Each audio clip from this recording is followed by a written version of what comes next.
Batman, one of DC Comics' characters, is no doubt one of the most famous superheroes of all time. He's an icon and a billion-dollar brand that's spanned comics, TV, video games, and blockbuster films for over 80 years. What are you? I'm Batman. From Michael Keaton's gothic grit to Christian Bale's grounded realism to Robert Pattinson's brooding noir detective, the list goes on for different versions of Batman. And still, each Batman has been a different lens into the same character. You wanted me. Here I am.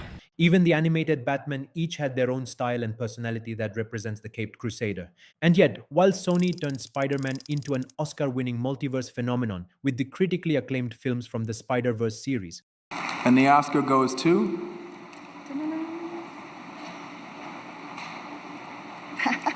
Mimi, you were right.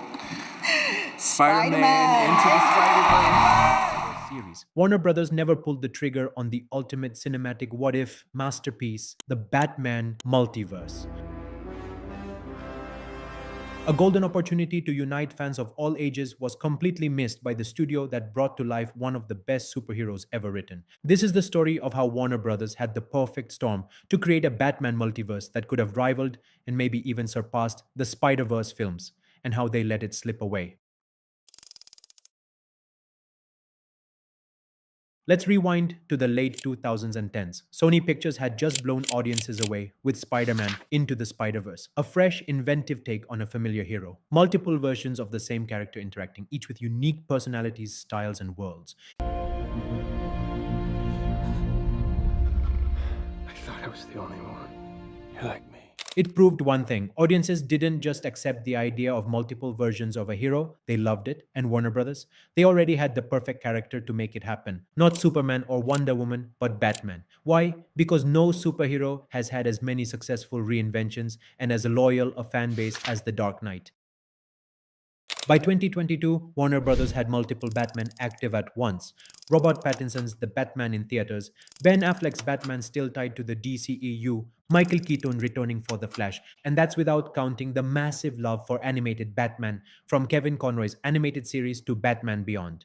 The Spider-Verse films proved that audiences would show up in droves to see their favorite versions together. But instead of making their own Batverse, Warner Brothers scattered the characters across disconnected projects, diluting the impact and killing the hype before it even began. Imagine a movie where Michael Keaton mentors Ben Affleck's battle-worn Bruce, while Robert Pattinson's rookie detective Batman investigates a mystery that spans multiple worlds. Adding cameos from Christian Bale, or even an animated crossover with Kevin Conroy's Batman, and you'd have the superhero event of the decade.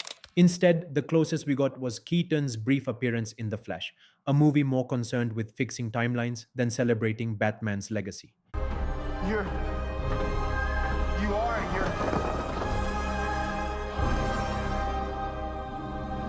Yeah. I'm Batman. Before we proceed further, I have something for you all. Hey Riddler, it's your turn now. Riddle me this, Batman. I'm the call you can answer without a phone, a pledge you can make from the comfort of home. I bring you more tales of Gotham's delight. With just one click, you've joined the fight. What am I? What is it? Subscribe to this channel.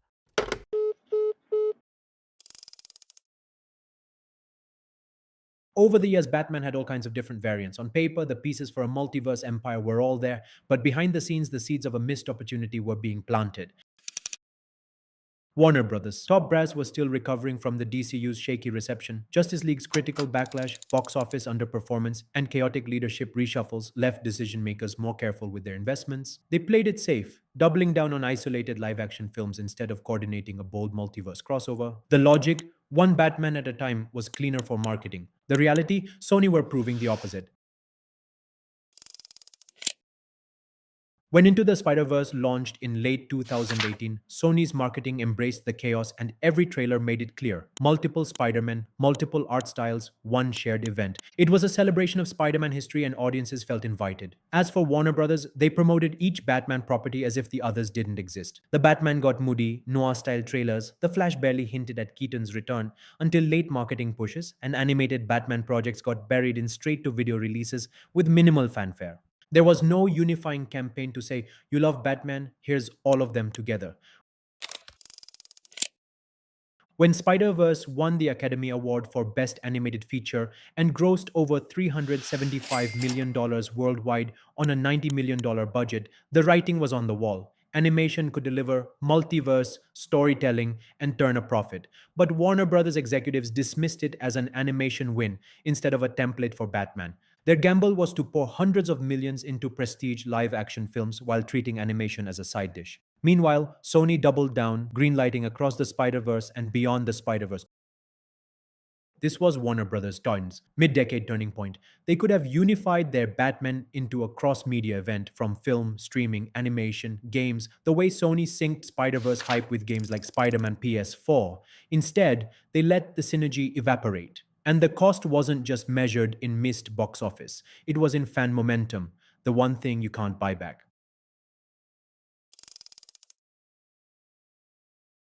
DC actually tested the waters early with what might be the most emotionally intelligent retirement story ever told. Bruce Wayne doesn't quit because he found love or peace. That would be too good a life for him to accept. In a small warehouse, protecting an innocent from common thugs, Bruce Wayne faces his greatest fear, the uncontrollable. The man who prepared for everything has no plan, no contingency, only a gun, the weapon that took everything from him. The weapon that birthed the Batman also killed him. Never again. This wasn't just a direct-to-video release. This was a proof of concept for mature, emotionally complex Batman storytelling. It showed how you could honor the character's legacy while evolving it for new audiences. But rather than seizing the chance to scale up, they pulled back. Instead of recognizing it as their Spider-Verse moment a decade ahead of its time, they dismissed it as just a Saturday morning cartoon that dared to aim higher. But Sony's success revealed something else Warner Bros. Missed. Audiences crave fresh takes on familiar characters. Batman Beyond had everything. Neo Gotham is a corporate controlled city filled with towering skyscrapers, constant advertising, and little of its old character. Glass and porcelain have replaced brick and stone, and Batman feels small against the overwhelming skyline. Many of the enemies are shaped by corporate greed. Blight is a businessman whose real form is a radioactive skeleton. Inque is a mother who became a shape-shifting mercenary. They aren't just futuristic versions of old villains. They fit naturally into Terry's world. Bruce mentors Terry, helping him understand that being Batman is about more than revenge. In turn, Terry helps Bruce reconnect with his humanity. This was mature storytelling disguised as a kid's show. It dealt with aging, legacy, redemption, and what it means to pass the torch. Everything that would later make Logan successful, Batman Beyond had done years earlier. Warner Bros. Had their Logan, their Spider-Verse, their multiverse of madness, all in one groundbreaking story, and they left it to die in a Saturday morning time slot.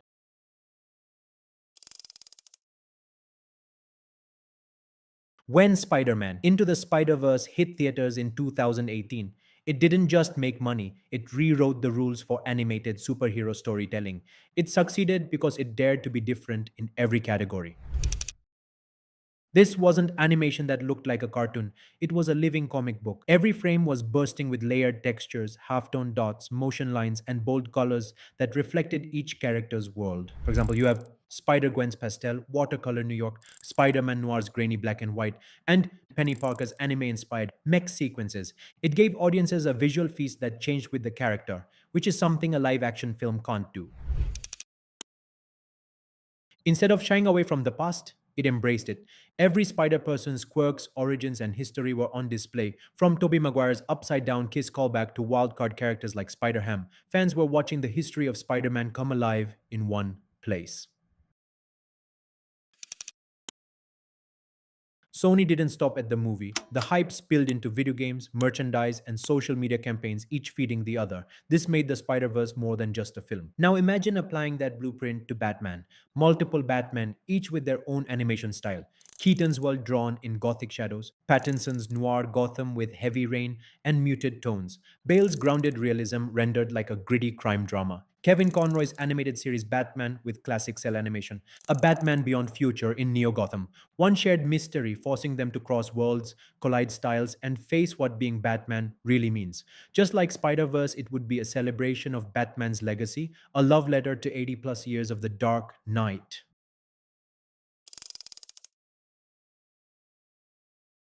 Bruce Wayne can fund an arsenal of Batmobiles, Batwings, and all kinds of gadgets without breaking a sweat. But in the real world, Warner Brothers has to think like a studio, and a Batman multiverse comes with a very real price tag. Animated superhero movies typically cost tens of millions. Spider-Verse 2 reportedly had a budget between $100 million to $150 million.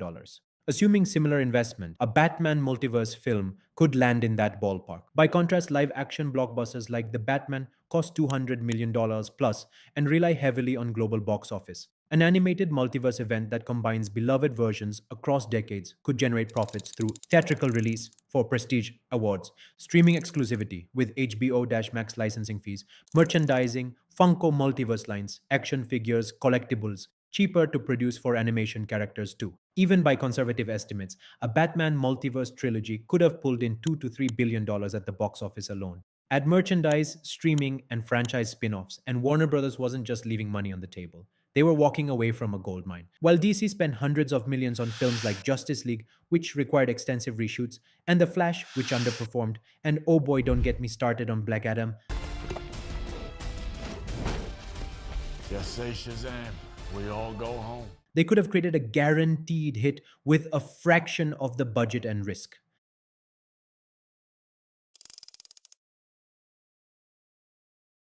James Gunn's new DC Studios leadership seems more animation friendly than the previous directors, especially with his agreement with the Warner Brothers studio to greenlight the animated film Dynamic Duo, which focuses on Batman's partners. I presume you wouldn't want to release Brave and Bold and the Batman 2 in the same calendar year. Having two Batmen running around at the same time. Probably not. Yeah, probably not. No.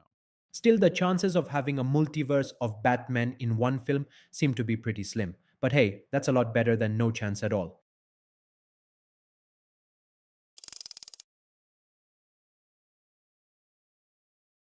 Picture this: a crisis threatens all realities. But instead of starting with action, we open with the most emotionally devastating Batman scene never put on the big screen yet. In an abandoned Wayne Industries warehouse on a storm-lashed night, rain streaked through shattered glass while the wind carried the smell of rust and oil. An aging Bruce Wayne, his body failing, stood cornered, bleeding and unarmed except for a pistol lying on the floor. The same kind of weapon that had shaped his life, now the only means to stop the man before him. The Joker stood in the center of the room, Gordon's badge in one hand, Robin's bloodied mask in the other. He was a man who had taken everything from Bruce, and for the first time in decades, the Dark Knight had no plan, no contingency.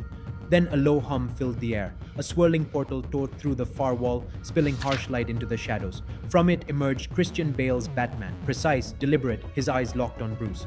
He stepped forward and urged, "Restrain," telling Bruce the line between justice and vengeance could not be crossed. Before Bruce could answer, another portal ripped open, jagged and unstable. Ben Affleck's Batman emerged, broader and more battle-worn, arguing the opposite, that the only way to end the Joker's reign of terror was to end him for good. The two Batmen clashed, their blows ringing out in the cavernous space. Precision met brute strength in a violent dance, while the Joker leaned against a beam, grinning at the chaos. From the shadows came Terry McGinnis, who is younger, faster, but inexperienced. He threw himself between them, pleading for reason, only to be knocked aside by the sheer force of the fight. Bruce's eyes, weary yet calculating, scanned the room. They fixed on the unstable portal generator high above. He called Terry to him, pressed a small earpiece into his palm, and whispered a plan. Guided by Bruce's words, Terry moved with purpose, using each Batman's style against the other. The battle shifted, each strike redirected, each movement pulling the fighters closer to the generator. In the final moment, the vortex collapsed, pulling both Batmen back through and sealing itself with a flash.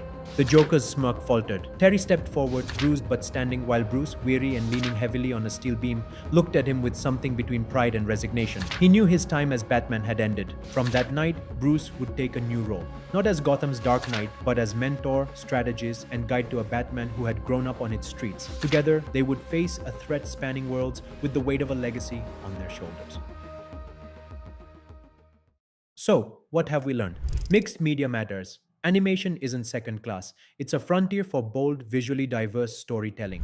Rights issues shouldn't cage creativity. With the right deals, legacy characters can shine together. Fans want events. They respond when studios celebrate history, not just recycle formulas. If Warner Brothers, now under unified DC leadership with Gunn and Safran, moves decisively with the possibility of maybe greenlighting a Bat Multiverse film or series, it could be both a creative triumph and a financial one. Warner Brothers held the keys to create a cinematic masterpiece with iconic Batman, a vast animated history, fan love, and for too long they left them in the Batcave. But the Spider-Verse proved the blueprint. The question is, will they follow it or let it gather dust once again? Somewhere in the shadows, the idea still waits. And maybe one night, the signal will light the sky, calling every Batman home. If you enjoyed this deep dive into the Batverse, hit that like button, subscribe to our channel, and drop a comment telling us which Batman you'd want swooping in for a multiverse team up.